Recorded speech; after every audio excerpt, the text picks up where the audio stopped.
ஒரு மனைவியை கணவன் கொலை செய்த வழக்கு. இந்த வழக்குல மனைவி வந்து கணவன் குடிபோதையில கொலை பண்ணிட்டாரு. கணவர் வந்து தொடர்ச்சியாவே அவர் வந்து குடிபோதை அதிகமா இருக்கக்கூடிய நபர். குடிபோதையில எப்போதுமே இருக்கக்கூடிய நபர். அதனால இவர் தான் இந்த கொலையை செய்திருக்கக்கூடும் அப்படின்னு ஒரு பிரசம்ப்ஷன் எடுத்து ட்ரையல் கோர்ட்ட வந்து அவருக்கு கரண லைஃப் இம்ப்ரிசன்மென்ட் குடுத்துடுறாங்க. 302 கன்ஃபார்ம் பண்ணிடுறாங்க. இப்போ அது ஹைகோர்ட்டுக்கு வருது. ஹைகோர்ட்ல வரும்போது ஜஸ்டிஸ் ஆனந்த வெங்கடேசன் பெஞ்சுக்கு வருது. ஜஸ்டிஸ் ஆனந்த வெங்கடேசன் பெஞ்ச் என்ன அப்சர்வ் பண்ணுறாங்க அப்படின்னா, இதில் லாஸ்ட் சீன் தியரிக்கான எவிடன்ஸோ, இல்ல அதர் ப்ரூவ் பண்ணுறதுக்கான அதர் கிரெடிபிள் எவிடன்ஸோ எதுவுமே இல்ல.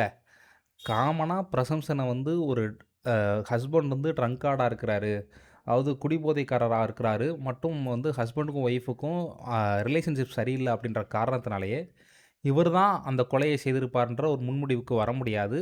லாஸ்ட் சீன் தியரி எவிடன்ஸ்ன்றது ரொம்ப முக்கியமா வேணும் சர்க்கம்ஸ்டான்ஷியல் எவிடன்ஸ்ல. அதனால இந்த அப்சர்வேஷன் ட்ரையல் கோர்ட்ல குடுத்த அப்சர்வேஷன் வந்து நிக்காது அப்படின்னு சொல்லி ட்ரையல் கோர்ட் குடுத்த தண்டனையை ரத்து செஞ்சுட்டு, அவர விடுதலை செய்திருக்கிறார். இந்த தீர்ப்பு குறித்து நீங்க என்ன நினைக்கிறீங்க அப்படின்றத கமெண்ட்ல சொல்லுங்க.